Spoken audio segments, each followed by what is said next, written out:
Mount Forest is experiencing a blizzard today, as you can tell. Last night, today, complete whiteout. December 12th, 2024. It's crazy. 2 feet up my window, I got snow. You can see it's complete whiteout. I can't even see the neighbor. The streets.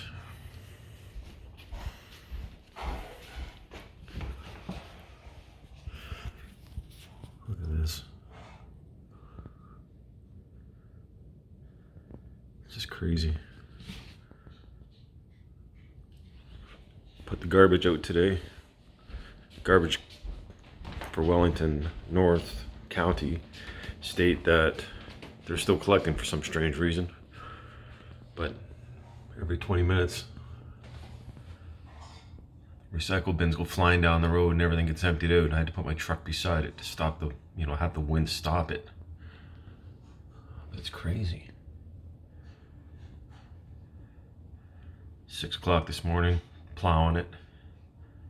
Getting the driveway kind of worked a bit. And then it's full of snow again. It's hard to digest. I mean, it's hard for you to see. There's no cars using this highway here. But it's pretty bad.